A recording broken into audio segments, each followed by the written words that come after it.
having IT service providers on. We just talked on the show about copier dealers, so I talked with the head of an MSP organization from within a copier dealer. The organization's 70 years old, but they've been doing managed services for over a decade, doing $12 million in revenue. Brantley Pearce is the Chief Technology Officer at RJ Young, who joins me on this bonus episode of The Business of Tech. When chaos hits, will your system survive? Comet Backup's full image backups protect your entire system, files, apps, settings, and even the OS in one powerful automated backup. Comet is easy to deploy and bandwidth efficient. Full system backups for Windows, for Linux, for servers, for endpoints, all in one centralized platform. Whether you get hit with ransomware, hardware failure, or accidental deletion, Comet restores your system to physical, VM, or the cloud.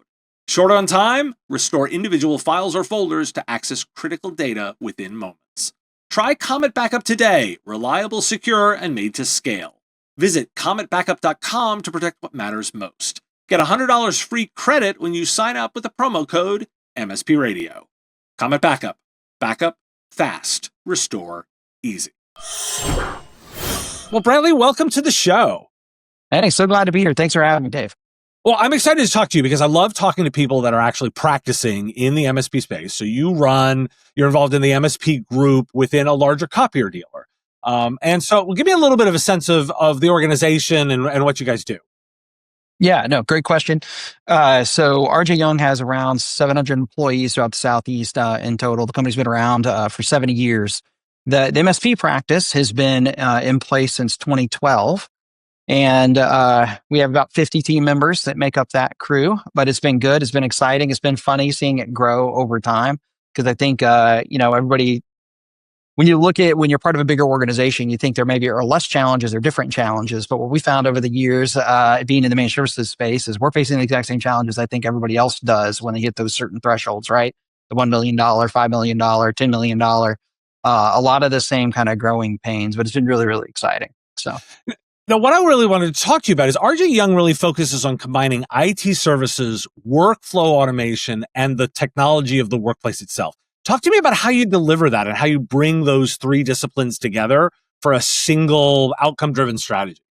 Yeah, great question. So a lot of this is we have our kind of account managers are out in the field, therefore, lack of better term, the quarterbacks of the account. But we don't expect them to know everything, right? You want to buy things from experts. So we kind of equip them with specialists in each of these areas. And most of them carry a solutions architect role.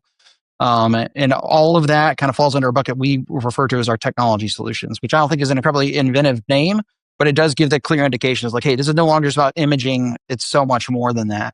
So the ability to package things, the ability to lease things, make it easier with customers so they're not always having to make that huge layout in terms of, if you're redoing 13 conference rooms, implementing a VoIP system, as well as maybe you're doing a full firewall refresh. We can do all of that. And we have all the same specialists that can work with you throughout the process. So it's really about knowing when to combine the resources for economy of scale, but also knowing when you really need to have that specialist team involved to get the work done and do it right.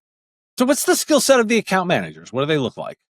Yeah. So a lot of them are hunters, but they're the ones that are the front line representation for the company with the clients, right? So, a lot of times it's a customer that sees, one of our reps or one of our account executives quarterly. They go through business reviews. We're asking them, hey, what are your annual updates? What are the projects on your agenda? And then just fitting in where we can. We don't want to try to sell them something they don't need. It's not about that, but it's about figuring out like, hey, can we help you move towards your goals?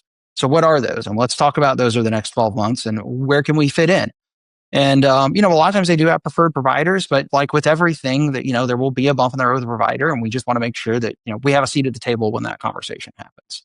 Gotcha. Okay. So are you doing a lot of co-managed, what we call co-managed IT, like with internal or with other providers? Like how's that fit in together?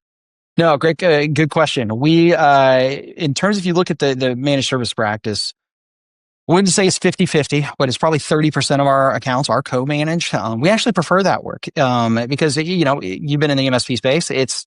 If you're the only technical person in the room, sometimes it becomes hard to have those conversations of how do we move the organization forward. And we can do that. We're happy to do that. That's what we do with the vast majority of the clients. But in those co-managed scenarios where you have a good technical contact on the other end of the equation, we've actually found it to be great. Now, of course, there's always kind of the scope creep, right? What's covered, what's not covered. And you kind of, we try to minimize the finger pointing generally by doing, maybe 10% more than we ought to. But the idea is that having that liaison on the inside of the organization is great. But that is actually a part of our business we're seeing grow quite a bit. Organizations, they want to have their IT person. They want to have the person that is on their team internally, but they also know that one person can't be a jack of all trades. And that's where obviously the managed IT, the MSP space kind of comes in and helps support all that. Gotcha. Now I want to get a little sense, so you mentioned that's a big growth area. Give me a little bit of sense of what are the growth areas right now? Like what are clients buying? What are they interested in talking about? And also what are they not interested in talking about? Yeah, so completely fair. One thing that's a hot button topic for us and that we're starting to do a deeper dive in, and if you've dealt with any MSPs that are in kind of that work with DoD contractors, is the compliance space. So CMMC, that framework got finalized, the rulings all got finalized, all that's in place now. We're spending a lot of time in that area. We're seeing that as a high growth potential for us. We have locations in Huntsville, Pensacola, we also cover East Tennessee, which has a lot of that government contracting work being done. So that's a huge area. But along with that is you'd be surprised at how many SMBs just don't have, a SOC or an MDR service available, and trying to get folks on board with that. I think a lot of things, it's this way of technology. It always has been. The clients assume everything's too expensive and out of the price range, but technology always kind of comes downstream, and like enterprise level capabilities eventually become available to SMBs. And that's where we've seen a lot of growth, is kind of implementing those kind of practices, as well as we've done a number of projects recently where we're segmenting networks, right? Where it's like, hey, you have these cloud hosted servers and they all can see each other, for a security stance, let's isolate all of those. So improving security posture has been a huge thing for us. The compliance work has been a big thing. And then as well as the co-managed services. Gotcha. So one you didn't mention in there, I'm curious about, is there's a lot of workflow. Like, tell me what's going on in that. Is that something you're leading with? Is that something that's coming up? Like, talk to me a little about what that looks like. No, it's interesting because what I think, if you look at the workflow and like the AI and automation and all that, it all sounds great. And I think we're seeing a lot of success in that kind of realm is in products that already have AI is baked into the platform, where it has a very specific use case. And it's already baked into the tool or the product. What we're finding is in conversation with clients is that, they're kind of like us. Like if you reached out to me on any given day, I'm in the weeds, right? It's not every day and it's not all day. It's not every week, but it happens. I think a lot of organizations are struggling to automate that stuff as much as they probably should. Because they're too busy in the responsiveness of their work, right? Because automating in a workflow is a working on the business, not in the business task. And a lot of people they're not afforded the luxury to work in the business. But I will say, we have actually been involved in that space for decades. We have what we've classically referred to as our workflow solutions group. And it's less kind of IT and more business practice oriented and software solutions. That use things like it was using machine learning before it was cool. The ability to use OCR, recognize characters, categorize and route an invoice, do some triple matching on the accounting side of things. It's really, really powerful. But you have to be able to get the client to stop and to talk through their processes with you. And most of them are so busy just trying to get from day to day, it's hard. But I will tell you, when we do it, when we get somebody that's bought in and puts the time and effort into it, it can change an organization real quick. Now, I found it really interesting that the way you talked about both. So you talked about compliance, not cybersecurity. And you talk about automation, not AI. How much of that is intentional? How much of that is like what's actually happening on the ground? Talk me through that thinking. Yeah. So the compliance versus cybersecurity is interesting because a lot of times it's used interchangeably, but I'll just be frank. I don't see it that way all that often. When you look at the frameworks and a lot of the compliance that's coming out and being pushed down on a lot of the Department of Defense contractors, as well as like the local governments, like you're seeing a lot of municipalities now falling under a lot more compliance. A lot of those frameworks don't actually make them more secure. It just makes them check a box. And some of it is good security hygiene, but I'll give you the most practical example so most of these frameworks don't require there to be an MDR service involved. A 24/7 monitor SOC supporting, it's just not even part of the equation. So we're having conversations with large contractors that are saying like, we might just drop this. We're not like, we don't need, and you're like, well, hold on. That is absolutely, and then we're like, hey, it's not worth going through the compliance, the FedRAMP, all the other things we have to worry about when I could just say we don't have it and I don't even have to worry about the compliance part of it. So unfortunately, while a lot of it is about security and resilience, it's not all of it. Some of it actually works against that side of the house. We'll be right back after this message. This episode is brought to you by Control Map. Growing MSPs are using Control Map to build recurring revenue by expanding their GRC services. Starting now, Control Map is offering a free plan for MSPs looking to get started with providing compliance as a service. Create a free account and run an assessment. Track key items like policies, risks, and evidence in one place. It's a practical way to prove value to a client before deciding to expand your compliance offering. Try Control Map for free today. Visit scalepad.com/Dave to get started. That's scalepad.com/Dave. And we're back. Now I need to get your take on digital transformation. Like I would sort of say like, the question is do SMBs really need digital transformation? Like you might argue that for smaller orgs, like incremental improvements and solid process discipline will do better than ambitious transformation process. Where do you fall on that spectrum, and how do you view digital transformation, particularly for smaller organizations? Yeah, so we coined this a long time ago. I don't think we're the people that came up with it. But we used this a lot with our clients back in the day. It was, hey, we really view this as evolution, not revolution. Like, yes, we want you to move the ball forward, but our biggest goal, and what I'd recommend, any partner that anybody talks to, right, whether you're an MSP or a accounting firm, is work with people that meet you where you're at, and then try to take you to the next level. Because the reality is we're not doing all the work. We're not the hero. We're not Luke Skywalker. Like we want to be Yoda. We want to be the people that are coming alongside and helping coach up. But you can't coach up if you're coming in and you're talking here and the organization is here. It's just not possible. So no, a lot of times it's identifying like, hey, let's pick one process. Let's pick one thing that we know is the biggest pain point for you. And sometimes it may not be the biggest pain point. Sometimes we start with what is the simplest, and let's just, because that whole idea of gaining momentum in the evolution is important.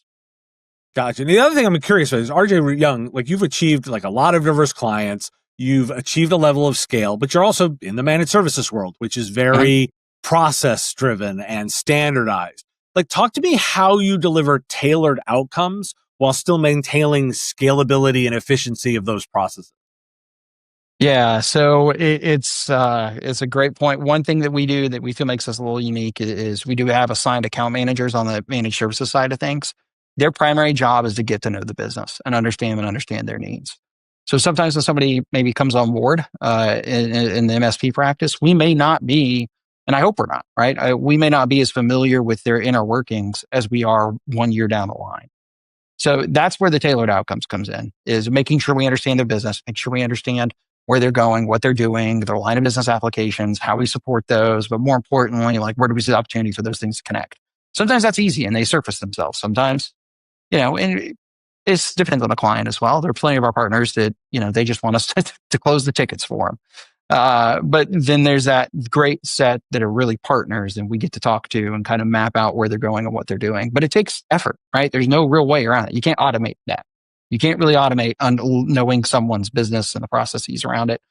So we really try to put the human element involved in that. And so they have that division has its own team that works directly with those clients on a daily basis.